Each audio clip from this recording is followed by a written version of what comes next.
ముద్దు పెట్టడంలో అర్జున్ రెడ్డిని కూడా బీట్ చేసి రికార్డు క్రియేట్ చేసిన కిరణ్ అబ్బవరం అంటూ కేరామ్ సినిమాలోని విజువల్స్ని చూసి చాలా మంది కూడా చెప్తూ ఉన్నారు. సో మరి అర్జున్ రెడ్డి అంటే ఆ సినిమాలో ఎంత వైలెన్స్ రొమాన్స్ ఉంటుందో మనము చూడొచ్చు. బట్ ఇప్పుడు మరి కిరణ్ అబ్బవరం ఏ విధంగా చూపిస్తున్నారు ఈ సినిమాలో? సో ఖచ్చితంగా కిరణ్ అబ్బవరం ఒక తెలుగు ఇండస్ట్రీలో లేటెస్ట్ సెన్సేషన్ అని చెప్పొచ్చు. ఎందుకంటే ఆయన చిన్న బడ్జెట్లో సినిమాలు చేస్తూ ఒక 2-3 కోట్ల బడ్జెట్లో సినిమాలు చేస్తూ 4-5 కోట్లు రికవరీ అంటే రూపాయికి రూపాయి వచ్చేటట్టుగా ఆయన చేసుకుంటూ ప్లాన్ చేసుకుంటూ వెళ్తున్నారు అనమాట. సో పెట్టిన ప్రతి దాంట్లో ఆల్మోస్ట్ అన్ని సక్సెస్ అవుతూ వస్తున్నాయి. సో అరాకొర అక్కడక్కడ ఫ్లాప్స్ అయితే వస్తున్నాయి అనమాట. సో మరి ఆయన రాయలసీమ నుంచి వచ్చి ఇక్కడ హీరోగా రాణించి ఎన్నో అంటే ఏ బ్యాక్గ్రౌండ్ లేకపోయినా కూడా తనకంటూ ప్రత్యేక గుర్తింపు తెచ్చుకుని ఇక్కడైతే వచ్చారనమాట. ఇప్పుడైతే ఈ దీపావళికి కే ర్యాంప్ చిత్రంతో ఆయన తెర మీదకి రాబోతున్నారు.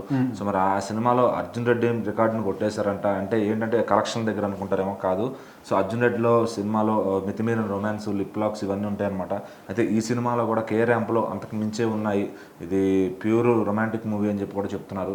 సో మరి సినిమా ఇంకా ఎలా ఉంటుంది, ఈ ట్రైలర్లోనే ఇంత విపరీతంగా రొమాన్స్గా పెట్టారంటే ఇంకా సినిమాలో ఎలా ఉంటుంది అని చెప్పి కూడా అందరూ మాట్లాడుకుంటున్నారు. మరి ఇప్పటికే ఆల్రెడీ ఇంటర్వ్యూలో చెప్పడం జరిగింది 16 దాకా లిప్ లాక్లు ఉన్నాయని చెప్పి.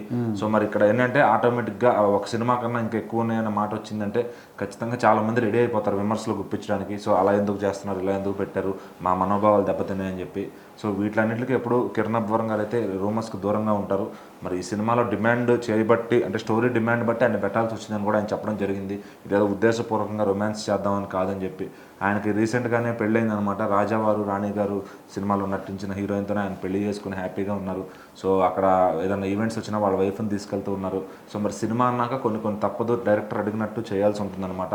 సో లేదు అనుకుంటే అభిప్రాయం అట్లా ఏమన్నా అడ్డుంటే ఖచ్చితంగా అవన్నీ ఇంకా క్యాన్సిల్ చేసుకోవాలి. మరి ఇక్కడ ఆయన సినిమా ఇప్పుడిప్పుడు ఎదుగుతున్నాడు కాబట్టి ఇలాంటివన్నీ తప్పు అనమాట. అవతల డైరెక్టర్లు ఎలా చెప్పినా అలా వినాలి. ఆయన ఒక స్టార్డమ్ పూర్తిగా వచ్చిన తర్వాత అప్పుడు ఆయన కావాలనుకుంటే పెట్టుకోవచ్చు, లేకపోతే వద్దనుకోవచ్చు అనమాట. ఇప్పుడు మాత్రం అర్జున్ రెడ్డిని దాటేశాడు అంటూ ఫుల్గా రూమర్స్ అయితే వినిపిస్తున్నాయి అనమాట.